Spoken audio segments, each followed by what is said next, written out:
satu benda terpenting yang pernah dibuat oleh manusia berdasarkan ide Tuhan adalah tabut perjanjian. Pembuat tabut perjanjian adalah Bezalel bin Hur. Keluaran 25 memberikan petunjuk tentang ukuran, bahan, dan model tabut perjanjian. Mengapa tabut perjanjian itu sakral? Tuhan berbicara kepada Nabi Musa di dalam Keluaran 25 ayat 22. Dan di sanalah aku akan bertemu dengan engkau, dan dari atas tutup pendamaian itu, dari antara kedua kerub yang di atas tabut hukum itu, aku akan berbicara dengan engkau tentang segala sesuatu yang akan kuperintahkan kepadamu untuk disampaikan kepada orang Israel. Kemuliaan Tuhan senantiasa hadir saat ada tabut perjanjian. Selama 40 tahun di gurun, tabut perjanjian selalu berjalan di depan bangsa Israel.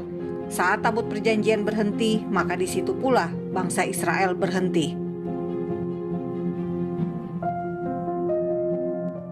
Saat bangsa Israel menyeberang sungai Yordan, tabut perjanjian berjalan di depan seluruh bangsa. Mujizat terjadi.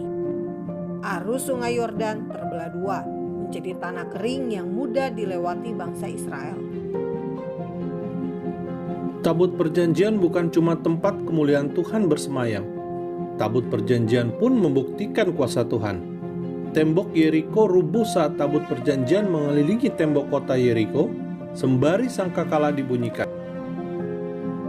Tabut perjanjian pernah direbut oleh Filistin dan ditaruh di samping patung Dagon, dewa kekejian Filistin.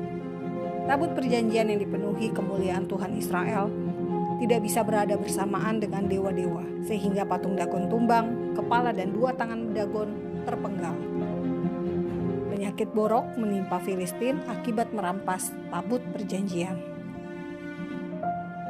Tabut perjanjian berada di Silo selama 369 tahun sebelum Raja Daud memindahkan tabut perjanjian ke kota Daud atau Yerusalem.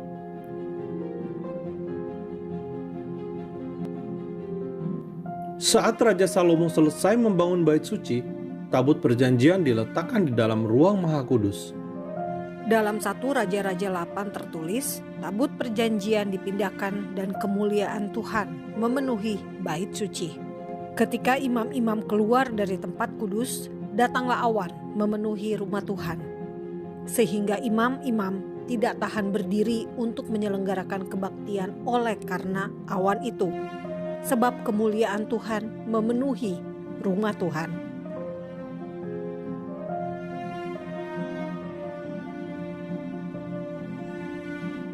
Yosia, Raja Yehuda, menjadi raja terakhir yang mengetahui keberadaan tabut perjanjian. Raja Yosia diduga menyembunyikan tabut perjanjian, sehingga tabut perjanjian tidak dirampas Raja Babilonia Nebukadnezar saat menyerang Yerusalem dan menghancurkan bait suci. Lalu di mana tabut perjanjian berada?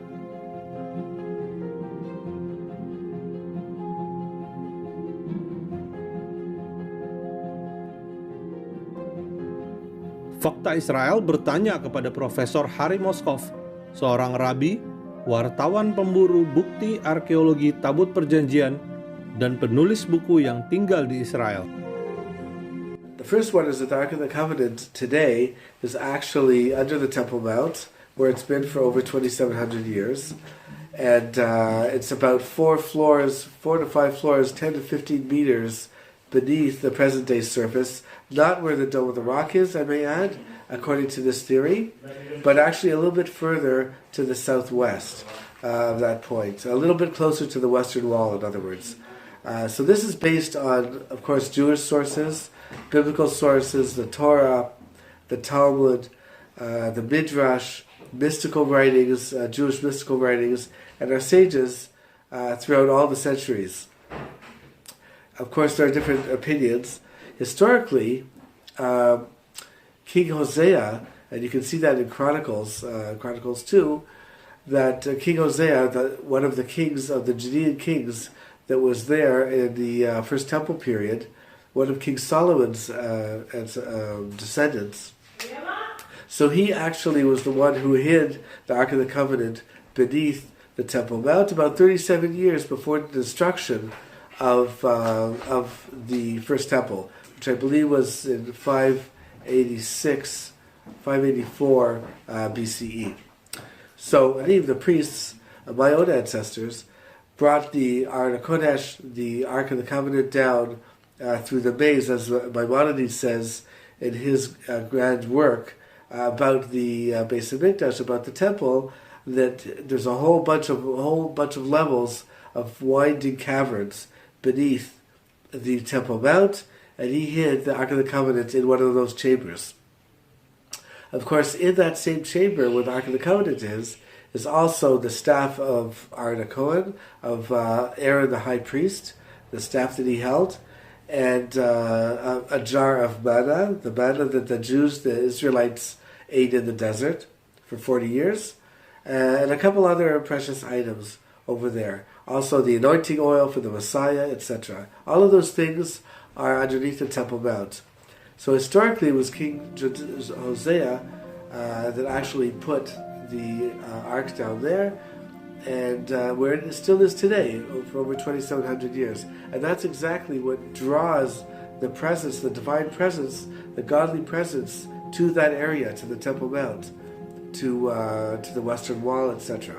Profesor Harry Moskov yakin tabut perjanjian bukan berada di Gereja Maria dari Sion, di Aksum, Ethiopia. Legenda Ethiopia percaya tabut perjanjian diberikan oleh Salomo kepada Menelik, anak Salomo dan Ratu Sheba. Profesor Edward Ullendorff, ahli Ethiopia dari SOAS Universitas London, mengaku melihat replika tabut perjanjian di Ethiopia. The ark was hidden 37 years before the temple was actually destroyed. And at that point there wasn't even really a threat. But when Nebuchadnezzar actually destroyed the temple, he found that the Holy of Holies, that chamber, was actually empty. So he wasn't able to take anything into Babylonia, where he was the king. It says that he took all the other temple vessels. He took the menorah, the candelabra, incense altar, and 93 other smaller kelim vessels. But the Ark of the Covenant itself isn't listed under all of the. There was a list of all of the different vessels that were taken into exile, and the Ark of the Covenant, of course, isn't on that list. And then again, 70 years later, when the Jews came back with Ezra and Nehemiah, the prophet Nehemiah, to rebuild the second temple in Jerusalem. So the king Darius II, who was the son of Esther, Queen Esther, the famous Queen Esther, so he actually ordered the rebuilding of the second temple, and he lists over there all of the vessels that were sent back, and also the Aron HaKodesh, the Ark of the Covenant, isn't listed there either. So we have no reason really to believe that the Ark was captured, as it were, sent out of Israel with the other vessels. This whole idea of the Ark going to places like Ethiopia. There's a place called Aksum, and there's a big church there. So according to my own research and findings, that is not the real Ark of the Covenant that Moses made. In the golden Ark of the Covenant with the Ten Commandments inside, that is still under the Temple Mount to this day. But the one that's in Aksum, Ethiopia, is actually a replica, a duplicate. And we do find that some of the, as it says in the Talmud, a lot of the different kelim, or the vessels of the temple, had duplicates and even triplicates.